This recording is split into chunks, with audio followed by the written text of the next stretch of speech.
மற்றும் ஒரு அண்மை செய்தியை பார்த்து வருகிறோம். கும்பகோணம் அரசினர் தன்னாட்சி கல்லூரி மாணவர்கள் உள்ளிருப்பு போராட்டத்தில் ஈடுபட்டிருக்கிறார்கள்.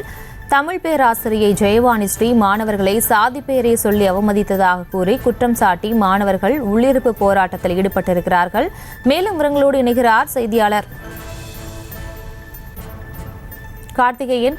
வணக்கம். மேலும் விவரம். வணக்கம். தென்னிந்தியாவின் கேம்பிரிட்ஜ் என்று போற்றப்படுகிற கும்பகோணம் அரசினர் கலைக்கல்லூரி நூற்றாண்டு பழமையான கல்லூரி. இந்த கல்லூரி தன்னாட்சி கல்லூரி ஆகும். இந்த கல்லூரியில் 4000க்கும் மேற்பட்ட மாணவர்கள் பயின்று வருகிறார்கள்.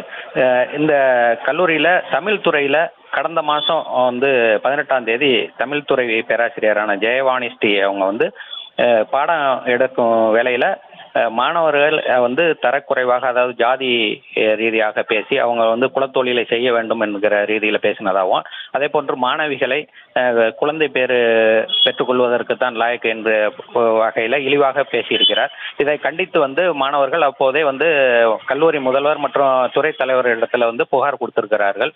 புகார் மீது நடவடிக்கை எடுக்காதனால நேற்றைய தினம் வகுப்புகளை புறக்கணித்து கல்லூரி வாயில் முன்பு ஆர்ப்பாட்டத்தில் ஈடுபட்டனர். இந்நிலையில இன்று கல்லூரி முதல்வருடைய அலுவலக வாயில் முன்பு அமர்ந்து உள்ளிருப்பு போராட்டத்தில் ஈடுபட்டு வருகிறார்கள். அந்த வாணிஸ்ரீ அந்த பேராசிரியர் மீது நடவடிக்கை எடுக்கும் வரை எங்களுடைய போராட்டம் தொடரும் என்று மாணவர்கள் தெரிவிக்கின்றனர்.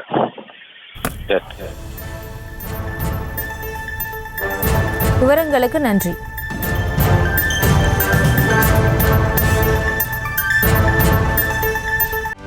செய்திகளை உடனுக்குடனும் துல்லியமாகவும் தெரிந்து கொள்ள சப்ஸ்கிரைப் பண்ணுங்க.